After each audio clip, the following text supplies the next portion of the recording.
Global Sumud ফ্লোটিলার একটি নৌকা ছাড়া সব নৌকা আটক করা হয়েছে বলে জানিয়েছে ইসরায়েলের পররাষ্ট্র মন্ত্রণালয়। ফ্লোটিলার কোনো নৌকাই অবরোধ লঙ্ঘনের প্রচেষ্টায় সফল হয়নি বলে তারা জানিয়েছে। তবে সব যাত্রী নিরাপদে রয়েছে এবং তাদের ইউরোপে নির্বাসিত করা হবে বলেও জানিয়েছে তারা। এদিকে অবরোধ ভাঙার চেষ্টায় ইতালি থেকে রওনা দিয়েছে আরও একটি ফ্লোটিলা। শারমিন স্বপ্নার রিপোর্ট। গাজার অবরোধ ভেঙে মানবিক সাহায্য পৌঁছাতে যাওয়া গ্লোবাল সুমুদ ফ্লোটিলার এই বহরে জাহাজ ছিল ৪৪টি।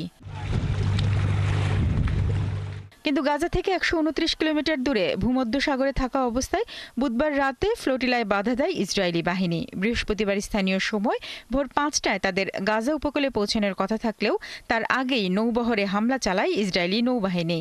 আটক করা হয় বহরে থাকা ৩৭ দেশের ২ শতাধিক অধিকার কর্মীকে। আটক হওয়াদের মধ্যে সুইডিশ পরিবেশ কর্মী গ্রেটা থুনবার্গও রয়েছেন।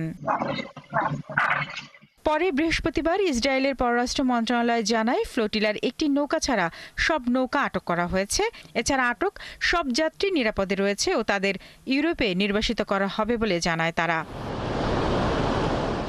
এদিকে ফিলিস্তিনের পররাষ্ট্র মন্ত্রণালয় এই ঘটনার কঠোর নিন্দা জানিয়ে এক বিবৃতিতে জানায়, আন্তর্জাতিক বিচার আদালত ফিলিস্তিন দখলকে অবৈধ ঘোষণা করেছে, তাই ফিলিস্তিনের আঞ্চলিক জলসীমায় ইসরায়েলের কোনো কর্তৃত্ব বা সার্বভৌমত্ব নেই।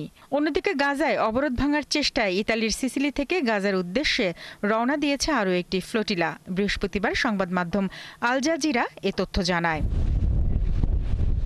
সুমুদ ফ্লোটিলার প্রথম বহর ৩১ আগস্ট স্পেনের বার্সেলোনা থেকে যাত্রা শুরু করে। এরপর ১৩ থেকে ১৫ সেপ্টেম্বর তিউনিসিয়া ও ইতালির সিসিলি দ্বীপ থেকে আরও নৌযান এই বহরে যুক্ত হয়।